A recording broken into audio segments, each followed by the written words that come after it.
നമ്മുടെ ജയസൂര്യ സിനിമയിൽ വരുന്നതിന് മുമ്പ് അയാൾ എന്തായിരുന്നു? അയാൾ അറിയപ്പെടുന്ന ഒരു ടെലിവിഷൻ അവതാരകൻ എന്നെ പോലെ. അദ്ദേഹം അവതരിപ്പിച്ച പ്രോഗ്രാമിന്റെ പേര് അറിയാമോ? ജഗതി വെച്ചൊരു പ്രോഗ്രാമില്ല, ജഗതി വേഴ്സസ് ജഗതി. അതേ സമയം പുള്ളി ചെയ്ത് കുറച്ച് കാലം കഴിയുമ്പോൾ അതേ പ്രോഗ്രാമിന്റെ പേര് മാറ്റി ജഗതിമയോ എന്ന് പറഞ്ഞിട്ട് കൈരളി ചാനലിൽ ഒരാൾ ചെയ്തിട്ടുണ്ട്. പ്രശാന്ത് കാഞ്ഞിര മറ്റേ ജഗതിയുടെ അതേ ടിട്ടോ ഫിഗർ ഒക്കെ വെച്ചല്ലേ ജഗതി ശ്രീമതി ലൈവിലൊക്കെ വന്നു. ലൈവിൽ വെച്ച് എനിക്കറിയാം. ആ പുള്ളിക്കാരി ഇപ്പോൾ എവിടെ? അത് ശരിക്കും ഞാൻ ഇടയ്ക്ക് അന്വേഷിക്കും. പുള്ളി നല്ല ഗ്ലാമറുണ്ട്, നല്ല അഭിനയ ചാരുതയുണ്ട്, എല്ലാ കഴിവുണ്ട്. പക്ഷെ പുള്ളി എന്തുകൊണ്ട് ഒരു സ്റ്റാർ ആയില്ല? അതെന്താണെന്ന് നമുക്ക് മനസ്സിലാവുന്നില്ല. പുള്ളി ഇപ്പൊ എന്താ ചെയ്യുന്നത്? വർക്കൊല്ലം ചെയ്യുന്നുണ്ടോ? കഞ്ഞി കുടിച്ച് ജീവിക്കുന്നുണ്ടോ?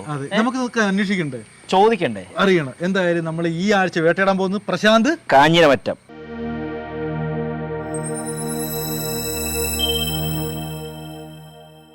പ്രേമ, ഒരാൾക്ക് ഒരു സിനിമ നടനാണെന്ന് ഇരിക്കും. ഒരു നടന് വേണ്ട ക്വാളിറ്റി എന്തൊക്കെയാണ്? എന്തൊക്കെയായിരിക്കണം പുള്ളി? അത്യാവശ്യം ഗ്ലാമർ വേണം, കഴിവ് നല്ലപോലെ വേണം, ദൈവാധീനവും നല്ലതുപോലെ വേണം, സ്വാധീനം വേണം അല്ലേ? സ്വാധീനം കുറച്ചൊക്കെ പിടിപാട് വേണം. അപ്പൊ അങ്ങനെ എല്ലാം ഉണ്ടായിട്ട് പോലും നീ എന്തുകൊണ്ട് നടനായില്ല? സമയം ശരിയല്ല. അപ്പൊ എന്തായാലും ഇതെല്ലാം ഒത്തിണങ്ങിയ മനുഷ്യനാണ് നമ്മുടെ മുമ്പ് ഇരിക്കുന്ന പ്രശാന്ത് കാഞ്ഞിരമറ്റം. സമയം ശരിയല്ല.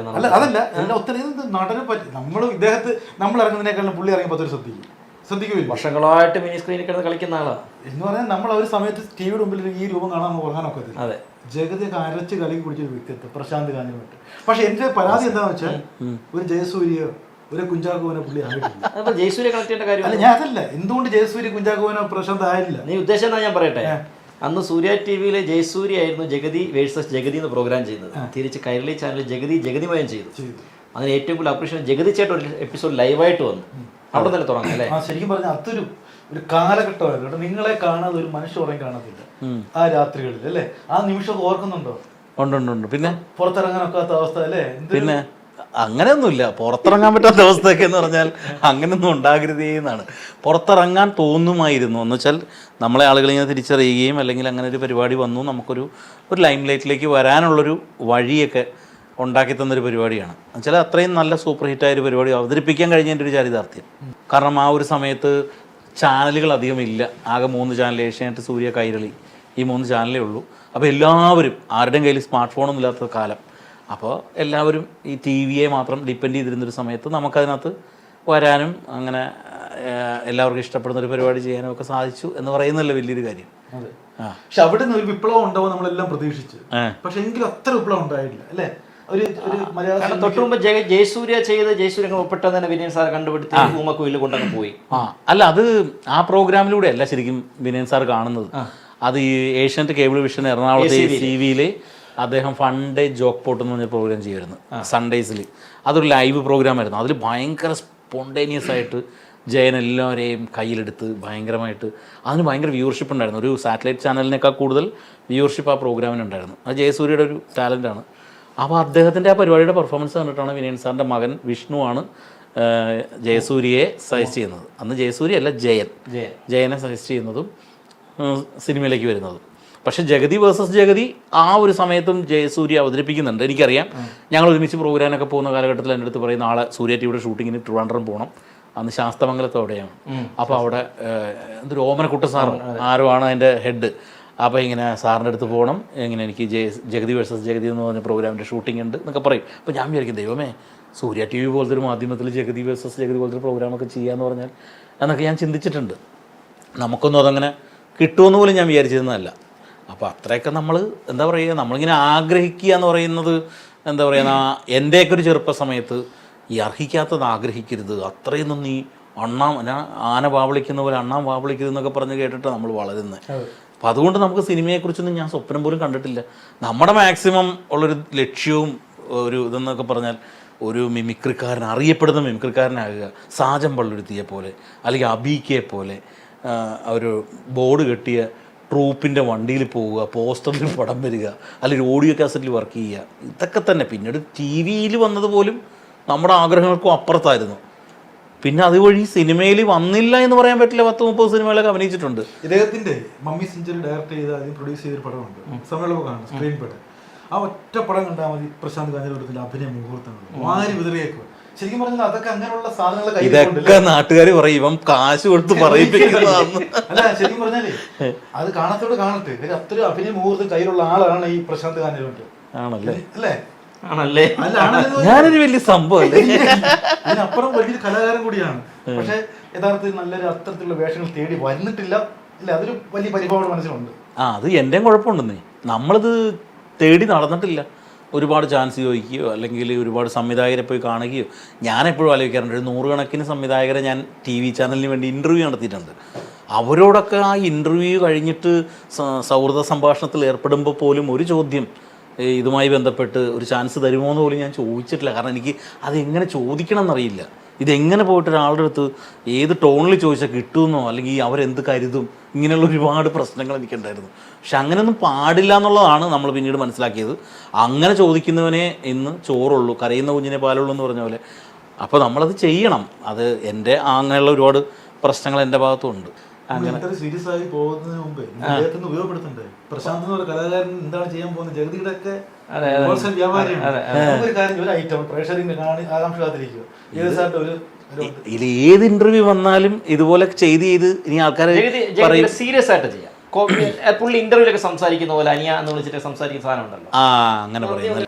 സാർ ഇപ്പൊ എന്താ സിനിമകളൊക്കെ കുറച്ച് എടുക്കുന്ന എന്താ കാര്യം? തിരക്കുകൊണ്ടാണോ അതോ വേറെ എന്തെങ്കിലും ഔദ്യോഗിക വ്യക്തിപരമായ തിരക്കുകളാണോ? അനിയ തിരക്ക് കൊണ്ടല്ല. സിനിമകൾ ചൂസ് ചെയ്യുമ്പോൾ അതിനോരോ കാരണങ്ങളുണ്ട്.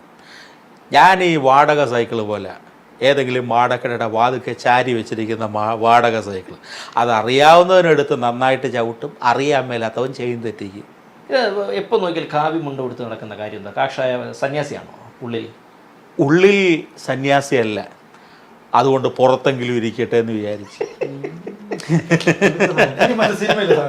സിനിമയിലെന്നൊക്കെ പറഞ്ഞാൽ എന്തുവാണ് സിനിമയിൽ ഇപ്പോൾ ഉദാഹരണത്തിന് പണ്ട് കാലത്ത് അദ്ദേഹത്തിൻ്റെ പല കാലഘട്ടത്തിൽ ഒരുപാട് ഇപ്പോൾ പണ്ട് അല്ല താൻ ആരുവാ പണ്ടേതോ റിച്ചാർഡ് സാഹിബിന് അരി വെച്ച് കൊടുത്ത് കേട്ടി കാശ് കൊണ്ടൊരു പഴയ കൊട്ടാരം വാങ്ങി ഇങ്ങനെയൊക്കെ പറഞ്ഞിരുന്ന ആൾ പിന്നീട് കുറച്ച് നാളോട് കഴിഞ്ഞപ്പോൾ അതിന് കുറച്ച് സൗന്ദര്യം വഴിഞ്ഞൊഴുകുന്ന അമ്മ പെങ്ങന്മാരെ, എൻ്റെ ആരാധകരെ, ഞാൻ പാടുന്നതിനിടയ്ക്ക് ലോട്ടുമാല, ജണ്ട്, ഹാരം, നാരങ്ങ, ബൊക്ക എന്നിവയെല്ലാം നൽകി ഇങ്ങനെ സംസാരിച്ചു. പിന്നീട് മീശമാധവനിലേക്കൊക്കെ എത്തിയപ്പോൾ ഞാൻ ഇനിയൊരു സത്യം പറയട്ടെ, താൻ ഈ കിടന്ന കിടപ്പിൽ തന്നെ ചാകുന്നവരെ തന്നെ മേപ്പോട്ട് കെട്ടിയെടുക്കുന്നതിന് മുമ്പ് കാര്യങ്ങളൊക്കെ ഒന്ന് കരക്കടിപ്പിച്ചില്ലെങ്കിൽ പിന്നെ എനിക്ക് മെനക്കേടാകും. ഇങ്ങനെയൊക്കെയായി. അപ്പോൾ പാട്ട് കൂടെ പാടിക്കൂ. രാമ ശ്രീരാമ രാമ ശ്രീരാമ കൂടെ വരുന്നു ഞാൻ, നീ പോകും വഴിയെല്ലാം ഈ സീത വരും കൂടെ, കുളിരുള്ള പൂമ്പുഴയിൽ കുളിക്കാല്, തളിരുള്ള മരച്ചോട്ടിൽ കളിക്കാലോ, കാറ്റത്ത് ചക്കര മാമ്പഴം വീഴുമ്പം ഇഷ്ടം പോലെ പെറുക്കി അങ്ങ് തിന്നാലോ. ഇത് ശരിക്കും ജഗതിയുടെ ലൊക്കേഷനിലും പോയിട്ടുണ്ട്, ഷൂട്ടുകൾ കണ്ടിട്ടുണ്ട് അദ്ദേഹത്തിന്റെ നേരിട്ട്? ഞാൻ ആദ്യമായിട്ട് നേരിട്ട് കണ്ടൊരു സിനിമാ നടൻ ജഗതി ചേട്ടനാണ്. ഞാൻ എന്തോ 5-ലും 6-ലും പഠിക്കുന്ന സമയത്ത് അച്ഛന് അന്ന് കൽക്കട്ടയിൽ ഒരു പ്രോഗ്രാം ഉണ്ട്. അപ്പോൾ അച്ഛനൊക്കെ അന്ന് റെയിൽവേ സ്റ്റേഷനിലേക്ക് യാത്ര അയക്കാൻ വേണ്ടി ചെന്നപ്പോൾ എറണാകുളം നോർത്ത് റെയിൽവേ സ്റ്റേഷനിൽ ഇങ്ങനെ നിൽക്കുമ്പോൾ അച്ഛനാണ് എന്നെ തോണ്ടി വിളിച്ച് കാണിച്ചിരുന്നത്, ഇതാ ജഗതി ശ്രീകുമാർ വരുന്നു. ഞാൻ നോക്കുമ്പോൾ എൻ്റെ മുമ്പിൽ കൂടി ഈ സെയിം പച്ച കളർ ഷർട്ട്, പ്ലെയിൻ പച്ച ഷർട്ടും ഒരു കറുത്ത പാൻറ്റും ഇട്ട് കൂടെ ഒരാളും കൂടി ഉണ്ട്. ഇങ്ങനെ നടന്നതിൻ്റെ തൊട്ട് മുമ്പിൽ കൂടി ഇങ്ങനെ പോയി, നല്ല ചുമന്ന തുടുത്തൊരു മനുഷ്യൻ. അപ്പം ഞാനിങ്ങനെ അന്തപ്പെട്ടത് ആദ്യമായിട്ടൊരു സിനിമാ നടനെ കാണുക. അതിനുശേഷം ഒരുപാട് സ്ഥലങ്ങളിൽ വെച്ച് പലരും സിനിമാ നടന്മാരെ കണ്ട കാര്യമൊക്കെ പറയുമ്പോഴും എൻ്റെ മനസ്സിൽ ഇതാണ്. പക്ഷേ ചിലപ്പോൾ ഒരു നിമിത്തമായിരിക്കും എന്തോ അന്ന് ലൊക്കേഷനിൽ. പിന്നീട് ജഗതി ചേട്ടനുള്ള 2-3 സിനിമകളിൽ ഞാൻ അഭിനയിച്ചിട്ടുണ്ട്. സീനിയർ മാൻഡ്രക്ക് എന്ന് പറഞ്ഞ പടത്തിൽ ജഗതി ചേട്ടനോട് കോമ്പിനേഷൻ ഉണ്ടായിരുന്നു. അദ്ദേഹത്തെ പിടിച്ച് തല്ലുന്ന സീനൊക്കെ ഉണ്ട് അതിനകത്ത്. പിന്നെ അതിനുശേഷം നിന്നിഷ്ടൻ 2-ൽ അഭിനയിച്ചപ്പോൾ അദ്ദേഹം ഉണ്ടാ സിനിമയിൽ, പക്ഷേ എനിക്ക് കോമ്പിനേഷൻ ഒന്നും ഉണ്ടായിരുന്നില്ല. അപ്പോൾ അങ്ങനെ പിന്നെ നമ്മുടെ ജഗതി മയത്തിൽ ലൈവിൽ എത്രയോ തവണ വന്നു. അതിൻ്റെ എക്സ്പീരിയൻസ് എന്ന് പറഞ്ഞു പുള്ളിയായിട്ട്. അത് ആദ്യമായിട്ട് ഞാനിങ്ങനെ പെട്ടെന്ന് ജഗതി ചേട്ടനെ നമ്മളെ അറിയുന്നു എന്നൊക്കെ പറയുന്നത് തന്നെ നമ്മളെ സംബന്ധിച്ചിടത്തോളം വലിയൊരു കാര്യമല്ലേ. കാരണം നമ്മളന്ന് ആ പ്രോഗ്രാം ചെയ്യുന്നുണ്ട്, പക്ഷേ എനിക്കറിയാം, ജഗതി ചേട്ടനെ അറിയാത്ത മലയാളികളില്ലല്ലോ. പക്ഷേ എന്നെ അറിയും എന്ന് പറയുന്നതിനകത്ത് ഞാനവിടെ ചെന്നപ്പോൾ തന്നെ അദ്ദേഹം ഷാർപ്പ് 7 മണിക്ക് വരുമെന്ന് പറഞ്ഞ് 7 മണിക്ക് തന്നെ വന്നു. ഭയങ്കര കൃത്യനിഷ്ഠയുള്ള ആളാണ്. അവിടെ വന്നിങ്ങനെ ഇരിക്കുന്നു. വന്നിരുന്ന് ഞാൻ ചെല്ലുമ്പോൾ പ്രശാന്ത് അനിയ ഇരി എന്ന് പറഞ്ഞിട്ട്. അപ്പം ഞാൻ വിചാരിക്കും എൻ്റെ പേരൊക്കെ അപ്പോൾ പറഞ്ഞു ഇങ്ങനെ പരിപാടി കാണാറുണ്ട്.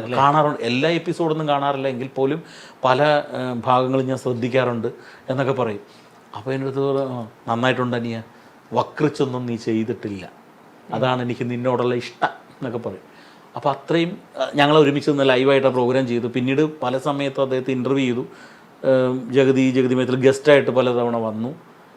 അതിലും സർപ്രൈസിംഗ് ആയിട്ടൊരു എലമെൻ്റ് എന്ന് പറഞ്ഞാൽ ഞാൻ സെനറ്റ് ഹാളിലൊരു സ്റ്റേജ് ഷോ ചെയ്തിട്ട് നിൽക്കുമ്പോൾ സംഘാടകർ പുറകെ വന്നിട്ട് പറഞ്ഞു 2 ആൾക്കാർ പ്രശാന്തിനെ കാണാൻ വന്നിട്ടുണ്ടെന്ന് പറഞ്ഞു.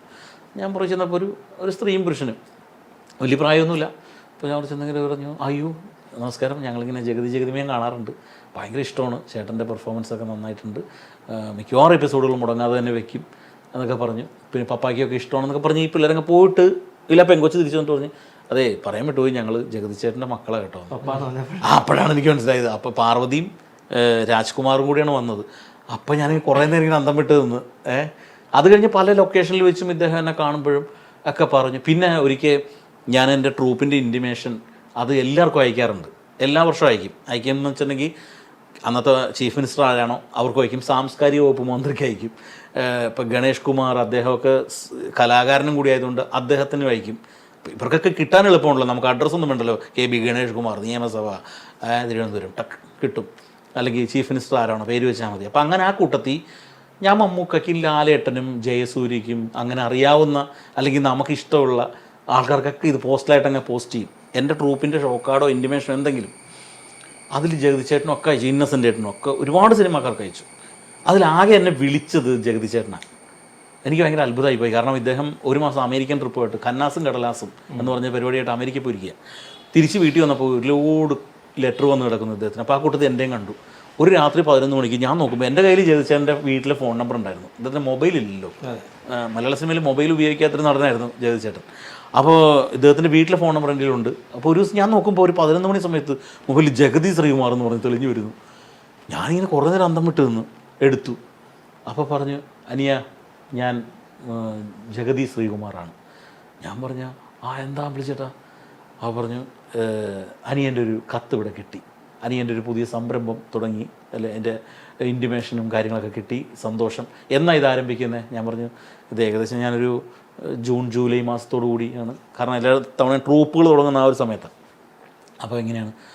അനിയ അതൊരു സെപ്റ്റംബർ മാസമായിരുന്നെങ്കിൽ ഞാൻ വന്നൊരു നിലവിളക്ക് കൊളുത്തി തരാമായിരുന്നു.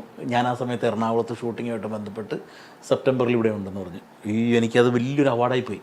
കാരണം ഇത് കത്ത് കിട്ടി, നമ്മൾ നേരിട്ട് പലരും കാണുമ്പോൾ പോലും അതിനെക്കുറിച്ച് സംസാരിക്കാറില്ല. പക്ഷേ അദ്ദേഹം അപ്പം തന്നെ ആ രാത്രി, അപ്പം അന്ന് വന്നതേ ഉള്ളൂ അമേരിക്കയിൽ നിന്ന്, വന്നിട്ട് ഇത് കണ്ട ഉടനെ തന്നെ എന്നെ വിളിച്ചു. രാത്രി ഒരു 11 മണിക്ക് എന്നെ ഫോൺ ചെയ്തിട്ട് ഇത് സംസാരിച്ചു. ഈ മിമിക്രിയുടെ ബാക്ക്ഗ്രൗണ്ട് ഉണ്ടായതുകൊണ്ട് ഒരു പക്ഷേ സിനിമയിലേക്കുള്ള ഒരു ക്യാരക്ടർ കിട്ടുന്നതിന് കുറച്ച് ബുദ്ധിമുട്ടുണ്ടായിട്ടുണ്ടോ, എളുപ്പമായിട്ടുണ്ടോ? അതിൻ്റെ ഒരു അവസ്ഥ എങ്ങനെ? മിമിക്രിക്കാരെ ഗുണമായോ ദോഷമായോ? എനിക്കത് ഗുണമായിട്ടുള്ളൂ. ഗുണമായെന്ന് വെച്ചാൽ നമുക്കൊരു 10-30 സിനിമ കിട്ടിയത് ഇതിൻ്റെയൊക്കെ പിൻബലത്തിലല്ലേ. ഇല്ലെങ്കിൽ നമ്മളെ ആരെങ്കിലും സിനിമയിൽ നാടകക്കാരെക്കാളും മിമിക്രിക്കാരെന്ന് പറയുമ്പോൾ ഒരു തരം താഴ്ത്തലുണ്ടല്ലോ, അവൻ കാണിക്കുന്ന മിമിക്രിയ അങ്ങനെ ഒരു എനിക്ക് തോന്നി. ഇപ്പം ഈ ഒരു എന്താ പറയുക, കുറച്ച് നാളായിട്ടേ അങ്ങനെ ഉള്ളൂ. അതിന് മുൻപില്ല. അതിന് മുൻപ് പണ്ടൊക്കെ നാടകക്കാർക്കായിരുന്നു കുറച്ച് തരം താഴ്ത്തലൊക്കെ ഉണ്ടായിരുന്നെന്ന് എനിക്ക് തോന്നുന്നത്. മിമിക്രിക്കാരോട് അങ്ങനെ ഇല്ല. കാരണം മിമിക്രി എന്ന് വന്നേക്കണ എല്ലാവരും കഴിവ് ഗംഭീരമായിട്ട് തെളിയിച്ചിട്ടുള്ളവരല്ലേ. ഇപ്പോൾ ഉദാഹരണത്തിന് ജയറാമേട്ടൻ പത്മശ്രീ കിട്ടി. ഇപ്പോൾ ദിലീപ് എന്ന് പറയുന്ന നടൻ എത്രയോ ഇപ്പോൾ സംസ്ഥാന അവാർഡ് വാങ്ങിച്ചു. ജയസൂര്യ, കലാഭവൻ ചേട്ടൻ, പ്രത്യേക അല്ലെങ്കിൽ ജൂറി പരാമർശങ്ങളൊക്കെ കിട്ടുക എന്ന് പറഞ്ഞാൽ പോലും അത്ര ഔന്നത്യമുള്ള ക്യാരക്ടേഴ്സ് നമ്മുടെ മനസ്സിലേക്ക് ആഴത്തി പതിപ്പിച്ചവരല്ലേ. നാഷണൽ അവാർഡ് സുരാജ് ഏട്ടൻ നാഷണൽ അവാർഡ്, സലിംകുമാർ ഏട്ടൻ നാഷണൽ അവാർഡ്, എത്ര പേര്, ഇത്രയും ടാലൻറ്റ്. അതായത് മിനിക്ക് എടുത്ത ഇത്രയും നന്നായിട്ട് തിളങ്ങുന്ന മറ്റൊരു പാത്രം വേറെ ഇല്ല. അത് മിമിക്രിക്കാരുടെ കഷ്ടകാലം അല്ലേ. അതായത് ഇപ്പോൾ റീസെൻ്റ്ലി അത് കുറച്ച് സിനിമാക്കാരുണ്ടാക്കി വെച്ചേക്കുന്നതാണ്. അതിങ്ങനെ മിമിക്രിന്ന് വരുന്നവരെ ഒഴിവാക്കുക, അല്ലെങ്കിൽ അത് അവർ ഓവറാണെന്ന് പറയുക. പണ്ട് നാടകക്കാരെ കുറിച്ച് ഇങ്ങനൊരു പരാമർശം ഉണ്ടായിരുന്നു. നാടകം ഭയങ്കര നാടകം കയറുന്നു സിനിമയിൽ. പക്ഷെ നാടകത്തിൽ നിന്ന് വന്നേക്കണ തിലകൻ സാറും രാജൻ പി ദേവങ്ങളും ഇവരൊക്കെ എടുത്തു നോക്ക്. എന്തോ സായികുമാർ ഏട്ടനൊക്കെ വിരൽ കൊണ്ട് വരെ അഭിനയിക്കാവുന്ന ആൾക്കാരല്ലേ. അതിപ്പോ ഒരു ഓഡിഷൻ ചെന്നത് തന്നെ നമ്മൾ സാധാരണ പണ്ടൊക്കെ കുറച്ച് നടന്മാരെ അനുകരിക്കും അങ്ങനെ പറഞ്ഞാൽ എടുക്കും. ഇപ്പൊ അങ്ങനെ അത് പ്രോത്സാഹിപ്പിക്കാത്ത സിനിമകൾ മനഃപൂർവ്വം ഉണ്ടാക്കുന്ന ഒരു സംഭവമാണോ ആണെന്ന് എനിക്ക് തോന്നുന്നത്. ഇത്രയും പേരെ ഒറ്റ മിനിറ്റ് കൊണ്ട് മാറി അനുകരിക്കുന്നവന് വേറെ എന്തും ചെയ്യാൻ പാടില്ല. ഒറ്റ മിനിറ്റ് കൊണ്ട് അല്ലെങ്കിൽ പെട്ടെന്നൊരു ഭാവത്തിലേക്ക് പകർന്നാടം നടത്താൻ പറ്റും. അവനിൽ എന്തെങ്കിലും ഓവറായിട്ട് വരുമ്പോൾ അതിനെ റെഗുലേറ്റ് ചെയ്യാനായിട്ടുള്ളതാണ് ഡയറക്ടർ. അപ്പോൾ അവർ പറയും നമ്മുടെ അടുത്ത്, ഇപ്പം ഞാനും ഒക്കെ അഭിനയിക്കുമ്പോൾ ചില സമയത്ത് നമ്മളും ഓവറിലേക്കൊക്കെ വരും. അപ്പോൾ പറയും മോനെ അത്രയും വേണ്ട, ആ പൊട്ടിക്ക് താത്തിക്കോ എന്ന് പറയും. അങ്ങനെ റെഗുലേറ്റ് ചെയ്യാനുള്ള ഒരു ആളാണ് ഡയറക്ടർ എന്ന് പറയുന്നത്. അങ്ങനെ ചെയ്യിപ്പിച്ചെടുക്കണം. അതിപ്പോൾ പുറത്തുനിന്ന് വന്നവർക്കും ഉണ്ട് ഇതൊക്കെ തന്നെ പ്രശ്നങ്ങളില്ലേ. അങ്ങനെ പടങ്ങൾ വരെ നഷ്ടമായിട്ടുണ്ട്. എനിക്ക് ആ സംഭവം എന്നെ കൊണ്ട് ചെയ്യാൻ പറ്റത്തില്ല. അതിനും വേണ്ടി പടങ്ങളൊന്നും ഇങ്ങോട്ട് വന്നിട്ടില്ല എനിക്ക്. എന്തായിരിക്കും കാര്യം അത് തോന്നുന്നത്? ഇപ്പോൾ നിങ്ങളെ പോലെ തന്നെ തൊട്ട് മുമ്പ് ജഗതിയെ കുറിച്ച് വലിയൊരു പ്രോഗ്രാം ചെയ്ത ആളാണ് ജയസൂര്യ. അതെ, പുള്ളിക്കാരൻ സൂപ്പർ സ്റ്റാർ ലെവലിൽ നിൽക്കുന്നു. അതേ ഏകദേശം കുറച്ച് കാലം കഴിഞ്ഞപ്പോൾ നിങ്ങൾ തുടങ്ങി കൈരളി ചാനൽ. അത് കണ്ടിട്ട് കൈരളി അങ്ങോട്ട് പ്രോഗ്രാം വെച്ച് തന്നെ നിങ്ങൾ ഒരേ സമയത്ത് തന്നെ ഉണ്ടായിരുന്നു പ്രോഗ്രാംസ്. ഏതാണ്ട് ഒരു സമയത്ത് തന്നെ ഉണ്ടായിരുന്നു. പക്ഷെ അതൊക്കെ എന്ന് വെച്ചാൽ അദ്ദേഹം ഭയങ്കര ഹാർഡ് വർക്ക് ചെയ്ത് സിനിമാ നടനാകണമെന്നുള്ള ഒറ്റ ലക്ഷ്യത്തോടെ നടന്ന ആളാണ്. ജയനെ സംബന്ധിച്ച് അദ്ദേഹം നോക്കിയപ്പോൾ സിനിമ എന്ന് പറയുന്നത് ഒരു ലക്ഷ്യം. ഇപ്പോൾ ഉദാഹരണത്തിന് സിനിമ എന്ന് നിൽക്കുന്നത് തിരുവനന്തപുരത്തെന്ന് വെച്ചു. തിരുവനന്തപുരത്തേക്ക് 2 വഴിയുണ്ട്. ഒന്ന് തീരദേശ ഹൈവേ ഉണ്ട്, ഒന്ന് MC റോഡും ഉണ്ട്. അപ്പോൾ കുറച്ചുകൂടി എളുപ്പമുള്ള വഴി MC റോഡാണ്. MC റോഡ് പിടിച്ചു. അതായത് ഇവിടെ മിമിക്രി എന്ന് പറഞ്ഞൊരു വഴിയുണ്ട്, അവിടുത്തെ നാടകം എന്ന് പറഞ്ഞൊരു വഴിയുണ്ട്. അപ്പോൾ അദ്ദേഹം നോക്കിയപ്പോൾ നാടകം കുറച്ച് ദുർഘടമാണ്, മിമിക്രി കുറച്ചുകൂടി എളുപ്പമുണ്ട് അന്നത്തെ കാലത്ത്. അപ്പോൾ അത് പിടിച്ചു. പക്ഷെ അതിൽ മിമിക്രി അദ്ദേഹം നന്നായിട്ട് ചെയ്തു. പിന്നെ ടാലൻ്റ് ഉണ്ടായിരുന്നു. ഇതുവഴി പിടിച്ച പലരും ഇന്ന് അവിടെ എത്തിയിട്ടുമില്ല. മനസ്സിലായില്ലേ എന്ന് പറഞ്ഞ പോലെ അതിനുവേണ്ടി ഹാർഡ് വർക്ക് ചെയ്തു. ഞാൻ മിമിക്രിക്കാരനാകാൻ വേണ്ടിയാണ് നടന്നത്. കാരണം ഇതെനിക്ക് അപ്രാപ്യമായ മേഖലയാണെന്നോ ഇത് ഈ മണ്ണിൽ നടക്കുന്നതല്ലേ ഏതോ വിണ്ണിൽ നടക്കുന്ന പ്രോസസ്സാണെന്നാണ് ഞാൻ വിചാരിച്ചത്. ഒരുപാട് അവസരങ്ങളും തിരക്കും ഉണ്ടായിരുന്നു. അതിൽ ഫോക്കസ് ചെയ്തു. കാരണം നിത്യേന നമുക്ക് അരി മേടിക്കാനുള്ള സാധനം കിട്ടും. ഞാൻ നോക്കിയൊരു സിനിമയിൽ പോയി 10-28 ദിവസം. ഇപ്പോൾ അന്നത്തെ സമയത്തൊന്നും നമ്മൾ 28 ദിവസത്തിനൊന്നും ആരും വിളിക്കില്ല. 4-5 ദിവസം. ഈ 4-5 ദിവസം പോയി കിടന്നാൽ കിട്ടുന്നതിനേക്കാൾ ഒരു 10 ഇരട്ടി എനിക്ക് ഇപ്പുറത്തുനിന്ന് ഈ 4 ദിവസം വർക്ക് ചെയ്താൽ കിട്ടും. ഈ ബിബിൻ ജോർജ്, വിഷ്ണു ഉണ്ണികൃഷ്ണൻ ടീമിന് അറിയാമല്ലോ, പിന്നെ ഏകദേശം ഗുരു തുല്യനാണ്. ഗുരു ഒന്നുമില്ല, അവർക്ക് ഇപ്പം എന്നെ കാണുന്നതേ ഗുരുവാണ്. ട്രൂപ്പിലൊക്കെ ഉണ്ടായിരുന്നു. അല്ല, ഞാൻ വെറുതെ പറഞ്ഞേട്ടോ, അവർക്ക് അങ്ങനെയൊന്നുമില്ല. എന്നെയൊക്കെ ഭയങ്കരമായിട്ട് ഇഷ്ടപ്പെടുന്ന ആൾക്കാരാണ് അവർ. എൻ്റെ ട്രൂപ്പിലുണ്ടായിരുന്നു പറഞ്ഞാൽ എൻ്റെ ട്രൂപ്പിൽ കളിച്ചിട്ടൊന്നുമില്ല.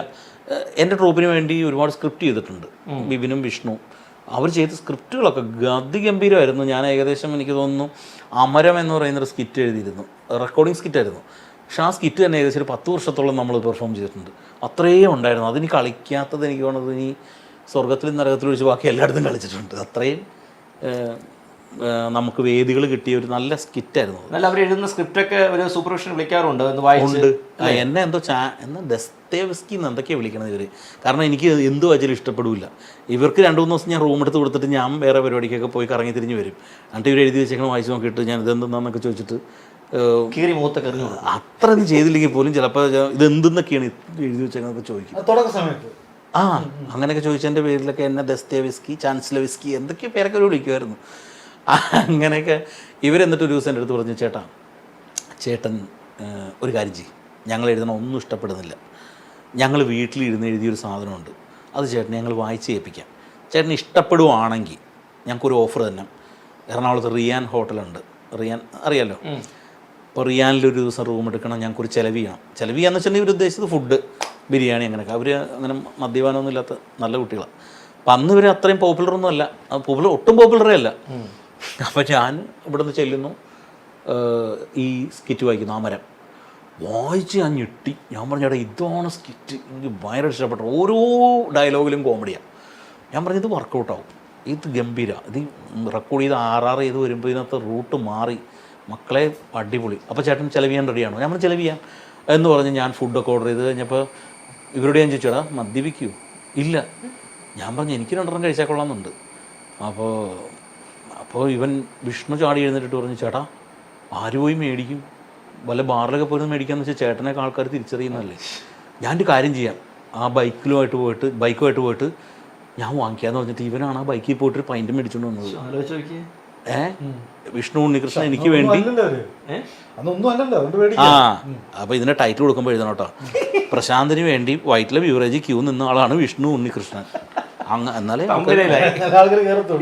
ആൾക്കാർ കാണത്തുള്ളൂ. അപ്പോൾ തമ്പനയിലിൻ്റെ പൈസ തന്നെ. അതെ. അപ്പോൾ അങ്ങനെയൊക്കെയുള്ള ഇതൊക്കെ നടന്ന കാര്യങ്ങളാണ്. ഇപ്പോൾ നാളെ പോയിട്ട് വിഷ്ണുവിൻ്റെ വീട്ടിൽ ചെന്നിടെ അവിടെ പോയി ഫുൾ മേടിച്ചിട്ട് പോവാ എന്ന് പറയാൻ പറ്റുമോ എനിക്ക്? തിരിച്ച് പകരം അങ്ങോട്ട് വീട്ടിയല്ലോ. എങ്ങോട്ട്? മാർഗംകളിയിൽ ഇതേപോലത്തെ അങ്ങോട്ട് ചോദിച്ചല്ലോ. ഇതിൽ ഒരു കള്ളുകൂടി സീൻ. അത് ബിബിനോട് ഞാനൊരു സിനിമയ്ക്ക് വേണ്ടി എഴുതി വെച്ചിരുന്നൊരു സീനായിരുന്നു. മാർഗംകളിയിലൊരു പോലീസ് കള്ളു കുടിച്ച് വണ്ടി ഓടിച്ച് വരുന്നവനെ പിടിക്കുന്ന പോലീസ്. ഒരു ചെറിയൊരു ഒരു മിനിറ്റോ ഉള്ളൂ, അത് ഒരു സീനേ ഉള്ളൂ. അപ്പോൾ അത് ബൈചേട്ടനാണ്, ബൈജു സന്തോഷ്, അദ്ദേഹമാണ് അതിനകത്ത് ഫുൾ ടൈം വെള്ളമടിച്ച് നടക്കുന്ന ക്യാരക്ടർ. ബിബിൻ അദ്ദേഹത്തിന് അസ്മാദിയാണ്. അപ്പോൾ ഇവർ രണ്ടുപേരും കൂടി ബൈക്കിൽ വരുമ്പോൾ ഞാനാണ് പിടിക്കണത്. അപ്പോൾ ആ സീൻ ഞാനിങ്ങനെ വെറുതെ പറഞ്ഞപ്പോൾ ബിബിനാണ് എൻ്റെ അടുത്ത് പറഞ്ഞത്, ചേട്ടാ ഇത് ഉഗ്ര സീനാണല്ലോ, ഇത് ചേട്ടൻ്റെ സിനിമയിലല്ല, അതിനി എന്ന് വെളിച്ചം കാണാനാണ് ചേട്ടാ, ചേട്ടൻ ഈ സിനിമയിൽ ഇട്ട് കഴിഞ്ഞിട്ടുണ്ടെങ്കിൽ ചേട്ടൻ അതൊരു ഗുണമാവും. ഞാൻ വെച്ചാൽ എനിക്ക് എന്ത് ഗുണം, എനിക്ക് പ്രതികൂലമായിട്ട് ഒന്നും തരുന്നില്ല നിങ്ങൾ, ഒരു കാര്യം ചെയ്യും, ചേട്ടൻ ആ സീനിൽ ആ പോലീസുകാരനായിട്ട് ചേട്ടൻ തന്നെ അഭിനയിച്ചു എന്ന് പറഞ്ഞാൽ അങ്ങനെ ഒരവസരം ആ ഒരു ഇതുകൊണ്ട് കിട്ടി. ശശാങ്കനായിരുന്നു അതിൻ്റെ സ്ക്രിപ്റ്റ് എഴുതിയത്. ബിബിൻ നായനായിട്ട് അഭിനയിക്കുന്ന പടമാണല്ലോ, അപ്പോൾ ബിബിനായിരുന്നല്ലോ എൻ്റെ ഒരു ഹെഡ് ഓഫ് ദി ഡിപ്പാർട്ട്മെൻറ്റ്. അപ്പോൾ അങ്ങനെ ആ ഒരു ഇത് ചെയ്തു. അതിനൊരു പകരം അവർ കള്ളുകൂടി സീനിൽ തന്നെ നിന്ന് വീട്ടി. ദുൽഖറിൻ്റെ കയ്യിൽ നിന്ന് എത്ര അടി കിട്ടി? നല്ലവണ്ണം എടുത്തിട്ട് അടിച്ചല്ലോ ഒരു ഉത്സവ പറമ്പിൽ. മണ്ടം പ്രേമകഥ. പക്ഷെ അത് ഞാനാണെന്നുള്ളത് ആർക്കും അറിഞ്ഞുകൂടാ. താടിയൊക്കെ വെച്ചിട്ട് അയ്യോ, അത് മെൻഷൻ ചെയ്യണം കേട്ടോ, ശരിക്കും ഈ ഒരു വീഡിയോയിൽ അത് മെൻഷൻ ചെയ്യണം. ഒരു മനുഷ്യർക്ക് അത് അറിഞ്ഞുകൂടാ ഞാനാണെന്ന് പറഞ്ഞിട്ട്. ഇവിടുന്ന് സിനിമ കാണാൻ ഞാൻ എൻ്റെ സകുടുംബം പോയിട്ട് സിനിമയെല്ലാം കഴിഞ്ഞിട്ട് എൻ്റെ അച്ഛനോട് ചോദിച്ചതാണ്, ഈ സിനിമയിൽ ഏതായിരുന്നു നീ ചെയ്ത ക്യാരക്ടറൊന്നും. കാരണം അതെ, നല്ല തിരക്കുണ്ടായിരുന്നു അന്ന്. അപ്പോൾ അച്ഛൻ വേറെ ഒന്നുമില്ല എന്നിട്ട് എന്നോട് പറയുകയും ചെയ്തു, താടിയും മുടിയൊക്കെ വെട്ടി നല്ല വേഷത്തിൽ നിൻ്റെ ഇപ്പോഴത്തെ ഫിഗറിൽ പോയി അഭിനയിച്ചാൽ പോരായിരുന്നോ എന്ന് ചോദിച്ചു. അപ്പോൾ അത് പ്രത്യേകം നിങ്ങൾ കാണുമ്പോൾ ഓർക്കണം, ഞാനാണ് എനിക്ക് ചിന്തിച്ചോളാം. അന്ന് കുറേ അടിയൊന്നും കിട്ടിയൊന്നുമില്ല. 8 ദിവസം കൊണ്ട് ആ ഫൈറ്റ് സീൻ എടുത്തത്. അത് എഡിറ്റ് ചെയ്ത് വന്നപ്പോൾ അത്രേ ഉള്ളൂ. അതിൽ വേറെയും കുറച്ച് സീൻസൊക്കെ ഉണ്ടായിരുന്നു. അതായത് ഞാൻ ആ കാറിൽ ചെളി തേച്ചിട്ട് പോണത്, പിന്നെ ദുൽഖറുമായിട്ടൊരു ചെറിയ അങ്ങോട്ടും ഇങ്ങോട്ടും ഒരസുന്നത്, അങ്ങനെ 3-4 ഇത്. അപ്പോൾ ആ ഇടിക്ക് കുറച്ചുകൂടി പവർ കിട്ടുമായിരുന്നു. എന്താണെന്ന് വെച്ചാൽ ഇവനിട്ട് 2 കിട്ടണമെന്ന് കാണുന്ന ഓഡിയൻസ് തോന്നുന്ന സമയത്തായിരുന്നു ആ ഇടി. പക്ഷെ ആ സീനെല്ലാം കട്ടായിപ്പോയി. ഈ ദുൽഖറുമായിട്ടുള്ള ഇടിയിലും കുറേ കട്ടായിപ്പോയി. എന്നാലും എളുപ്പമാണോ ഫൈറ്റ് ചെയ്യാൻ? എളുപ്പമാണോ? ഒരു ടൈമിങ് കറക്റ്റ് ആണെങ്കിൽ ഭയങ്കര എളുപ്പമാണ്. ഡയലോഗ് ഡെലിവറി കട്ട്സ് എടുക്കുന്നേക്കാൾ എളുപ്പമാണ് ഇത് ചെയ്യാൻ. എല്ലാത്തിനും അതിൻ്റെതായ ബുദ്ധിമുട്ടുണ്ട്. ഇതിൽ ശാരീരികമായ ഒരുപാട് ബുദ്ധിമുട്ടുണ്ട്. ഞാൻ ചെന്ന് വീഴുന്ന ഒരു പലകയുടെ കൂട്ടത്തിലേക്ക് എന്നെ എടുത്തെറിയുന്ന ഒരു സീൻ, ഫസ്റ്റ് എടുത്ത് റോപ്പിൽ കെട്ടിട്ട് ഇടുന്ന ഒരു സീനുണ്ട്. അവിടെ എൻ്റെ ഇവിടെയൊക്കെ മുറിഞ്ഞിരുന്നു കാല്. കാരണം ഇതെല്ലാം കാഡ്ബോർഡും ഇതൊക്കെയാണ് വെച്ചിരിക്കുന്നതെങ്കിൽ പോലും ചില സ്ഥലങ്ങളിൽ ചില പീസൊക്കെ ഇത് പിന്നെ സ്റ്റാപ്ലറൊക്കെ പിൻ ചെയ്ത് വെച്ചിട്ടൊക്കെ ഉണ്ട്. ചിലപ്പോൾ ഒരു ടേക്ക് എടുത്തിട്ട് ഇതിങ്ങനെ ഒടിഞ്ഞു കഴിയുമ്പോൾ വീണ്ടും എടുത്ത് ഇറക്കിയിട്ട് സ്റ്റാപ്ലർ പിൻ ചെയ്യും. പിന്നെയും വീഴുമ്പോൾ ഈ സ്റ്റാപ്ലർമേലായിരിക്കും വീഴണം, അവിടെ കീറും. അങ്ങനെയൊക്കെ ചവിട്ടൊക്കെ കിട്ടിയിട്ട് ഒറിജിനലായിട്ട് കിട്ടിയോ 1-2 ചവിട്ടൊക്കെ? അങ്ങനെ വലിയ ദുൽഖറിൻ്റെ ഒക്കെ കൈയൊക്കെ പൂവ് പോലത്തെ കയ്യാണ്. അല്ലെങ്കിൽ ടൈമിംഗ് ഒക്കെ ഇല്ല, അദ്ദേഹം നല്ല ടൈമിങ്ങുള്ള ആളാണ്. ഒരു പഞ്ചൊക്കെ ആണെങ്കിലും പുള്ളി പറയും, ചേട്ടാ ഞാനിങ്ങനെ ഇടിക്കും ചേട്ടനെ. അപ്പോൾ അതൊക്കെ അങ്ങനെ വിഷയമൊന്നും ഉണ്ടായില്ല. ഒരു വീഴ്ചയ്ക്കൊന്നും. ഞാൻ ചെളിയിൽ വീഴുന്നുണ്ട് അതിനകത്ത്, അതും ഭീകരമായ ചെളി എന്ന് വെച്ചാൽ ഞാൻ ഒരു പകുതി പോർഷൻ മുങ്ങിപ്പോകുന്ന രീതിയിലുള്ള ചെളിയിലേക്കൊക്കെ വീഴുന്നുണ്ട്. അപ്പോൾ അതൊക്കെ നല്ല പ്രിക്കോഷൻസും കാര്യങ്ങളൊക്കെ ഉണ്ടായിരുന്നു. ഈ മുമ്പ് എഴുതി വെച്ച സ്ക്രിപ്റ്റ് എപ്പോഴും സംവിധാനം ചെയ്യാൻ വീണ്ടും പരിപാടികളുണ്ടോ? ഞാനിപ്പോൾ അതിൻ്റെ കുറച്ച് പരിപാടിയിലാണ് നിൽക്കുന്നത്. അത് നമ്മളിപ്പോൾ ഒരു പുതിയ ഘട്ടത്തിലേക്ക് കൊണ്ടുവന്നു. അതിൻ്റെ ഒരു പ്രൊഡ്യൂസർ മീറ്റും കാര്യങ്ങളൊക്കെ നടന്നുകൊണ്ടിരിക്കുന്നു. മിക്കവാറും ഒക്കെ സംഭവിക്കട്ടെ, നന്നായി വരട്ടെ എന്ന് നമുക്ക് പ്രാർത്ഥിക്കാം. അപ്പോൾ അടുത്തൊരു സംവിധാനം കൂടെ ആയല്ലേ? സംവിധാനം കൊണ്ട് നിറയെ അങ്ങനെയൊന്നുമില്ല. ഞാനിത് നമ്മുടെ ഒരു ഞാനിത് സത്യം പറയാം, ഒരു അറിയപ്പെടുന്ന ഒരു സിനിമാ നടൻ അദ്ദേഹം വായിച്ചിട്ട് അദ്ദേഹം സംവിധാനം ചെയ്യാം എന്ന് പറഞ്ഞ് വാങ്ങിച്ചു വെച്ചതാണ്. ഞാൻ എഴുതിയെന്ന് വെച്ചാൽ എൻ്റെ സ്വന്തമല്ല, ഞാനും ബൈജു ജോസ്, എൻ്റെ സുഹൃത്തായ ബൈജു ജോസും കൂടി. ബൈജു ജോസിൻ്റെ ഒരു സുഹൃത്ത്, ഞങ്ങളുടെ ഒരു കോമൺ ഫ്രണ്ടിന് റിയൽ ലൈഫിൽ നടന്നൊരു ഇൻസിഡൻ്റാണ്. അതൊരു ഒരു കോമഡി ത്രില്ലർ സ്വഭാവമുള്ളൊരു ഇൻസിഡൻറ്റ്. അപ്പോൾ അതിനെ ഇങ്ങനെ അഡോപ്റ്റ് ചെയ്ത് സിനിമാറ്റിക് മൂഡാക്കി അത് ഫുൾ സ്ക്രിപ്റ്റാക്കി നമ്മുടെ സുഹൃത്തായ നടനോട് സംസാരിച്ചപ്പോൾ അദ്ദേഹം ഡയറക്റ്റ് ചെയ്യാമെന്ന് പറഞ്ഞ് വാങ്ങിച്ചു വെച്ചതാണ്.